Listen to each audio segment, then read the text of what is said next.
Sejam bem-vindos ao nosso quadro Um Dedo de Prosa. Aqui sempre estamos analisando casos da vida real. E no dia de hoje nós vamos analisar a situação do Sr. Antônio.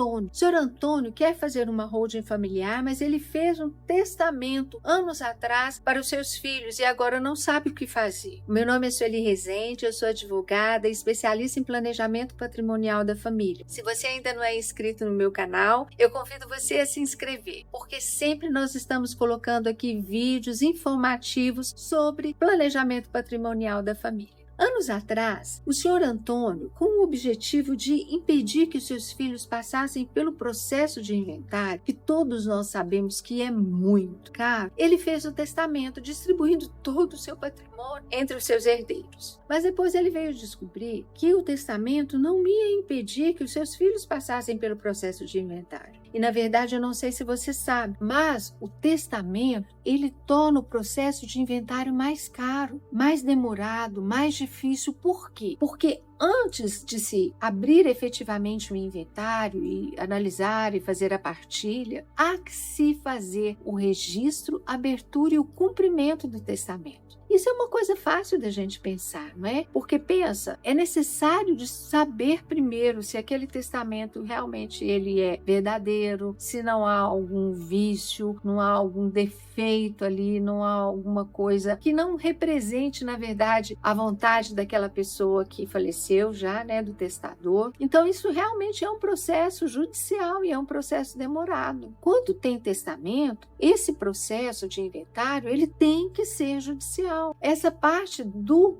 testamento, o registro, a abertura e o cumprimento é feita ali judicial e o juiz pode autorizar que depois o inventário continue extrajudicialmente, mas ele inicialmente, obrigatoriamente é judicial. Então você veja, há custas judiciais, custas com o processo, despesas com o advogado, tudo isso vai o quê? Encarecendo esse processo de inventário. E o senhor Antônio queria já fazer a holding familiar. Por quê? Ele entendeu que a holding familiar, quando ele faz a distribuição do seu patrimônio aqui para os seus herdeiros dentro de um sistema de holding, é muito mais barato, ele tem muita economia tributária. Mas como fazer, já que ele tinha feito o testamento? E ele estava muito preocupado com isso, e talvez essa seja a sua preocupação. Mas olha, não se preocupe, porque ele poderia não fazer nada, simplesmente constituir a sua holding familiar. Como que se constituir a sua holding familiar? Ele tiraria todo o seu patrimônio do seu CPF, passaria para dentro de uma pessoa jurídica e aqui faria a doação para os seus herdeiros, para os seus filhos, claro que obedecendo todas as normas legais e com cláusulas, com barreiras que garantissem que ele continuasse no total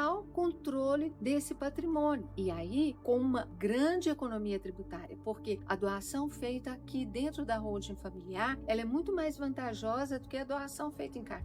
Eu tenho um vídeo onde eu explico muito bem isso. Por que não fazer a doação em cartório? Eu vou deixar o link aqui para você na descrição desse vídeo, tá? E também sobre testamento, se você tiver interesse em aprofundar mais sobre esse assunto. Então, o que o senhor Antônio faria? Se ele não fizesse nada, pura e simplesmente esquecesse aquele testamento lá, quando ele não estivesse mais aqui, os seus filhos já são os donos, né, de todo esse patrimônio, já foi feita a partilha, e quando viesse o testamento, não tem mais bem para distribuir em razão desse testamento, porque todos eles já estão com os filhos. Na linguagem jurídica, ele teria perdido o objeto. Mas, se ele quiser, ele pode fazer um outro testamento para revogar aquele testamento anterior. E eu não sei se você sabe disso. O testamento, ele pode ser modificado. Uma vez que você fez o testamento, e sabe-se lá por quê, porque cargas d'água, você mudou de ideia, você quer modificar ou você quer revogar, você pode fazê-lo. E como fazer isso? Através de um outro testamento, feito da mesma forma que você fez o anterior. Se você fez um testamento em cartório, para você modificá-lo, você tem que fazer um outro testamento também em cartório, modificando o anterior. E isso satisfez muito o senhor Antônio. Mas como ele é bem, se gosta das coisas muito corretas, não que haja nada errado nisso, mas ele optou por fazer um outro testamento, revogando um testamento anterior. Se essa informação foi interessante para você, eu peço que você curta esse vídeo, compartilhe com uma pessoa que também fez testamento e não sabia que o testamento vai fazer com que o processo de inventário seja mais longo, mais demorado, mais caro. Até o nosso próximo vídeo com mais um caso da vida real.